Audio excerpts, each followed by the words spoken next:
Pete, you did a tremendous story on Yahoo Sports, the basketball coaching carousel, which I thought was very well done, well researched, different stuff.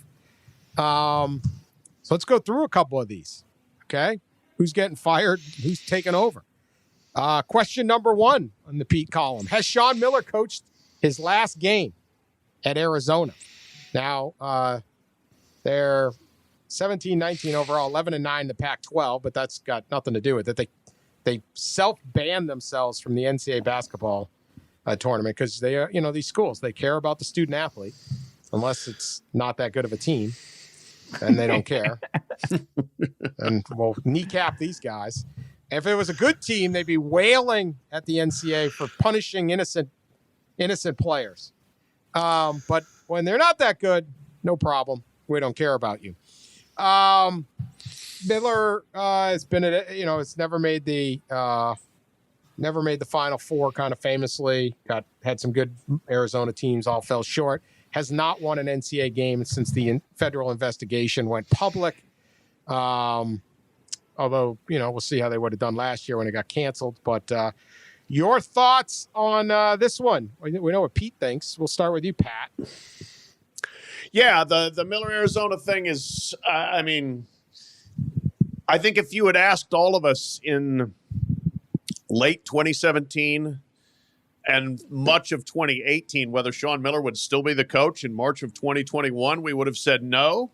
But Arizona has, by golly, they've stood by their man, although nobody is sure why.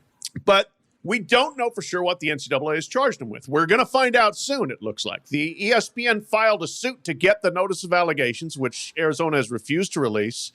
A judge in Arizona Superior Court this week said, you can't keep hiding the NOA. So hopefully we're going to get that. I've heard potentially as early as next week, and we'll see what's in it and what the charge is against Sean Miller.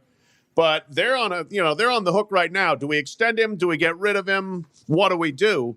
To me, I don't understand why they have kept him this long, but they have, and there's apparently a split amongst people who are involved in making this decision, and we'll see which way this thing comes down. I'll be surprised if Sean Miller is the coach at Arizona in 2021-22, although this case, like every other NCAA case, may still be dawdling along at that point. I don't think Sean Miller would be back, but I wrote in the column it's 50-50, and I do believe that. Like, the board is going to have to get together and say, we're giving this guy an extension and go through. And then Sean Miller would have to sit back and say, I'm willing to, when these sanctions come down, get fired and take the perp walk. Which this clearly has impacted Sean Miller. If you look at him physically, he looks tired, he looks worn. The NCAA investigation does more in taking a toll on a person in a program than the actual sanctions often do. And that has clearly happened to Sean Miller. You have constant phone calls with lawyers. There's constant worrying. There's constant doubt. You're constantly fighting demons. This has clearly caught up to him personally in that way. He just looks worn out. And so, but to last 4 full seasons through all this takes an unbelievable amount of fight. And you almost have to convince yourself that nothing happened, right? So you spend that long doing it, it's hard to just walk away from that fight. He only has 1 year left on his contract. You can say, okay, he'll go work for Van Gundy or he'll go work for Billy Donovan, the guys the NBA is closest to, but they still have to create positions, etc. To do that, the NBA is at its all-star break. So it's not like he's just going to join one of those teams. It probably wouldn't happen for a few months. So some of those logistics are a little bit foggy. So I feel like in the next week, 10 days, maybe less, we'll have a little bit of clarity on what happens next with Sean. It's always great theater there. It's certainly been more compelling than the product on the floor.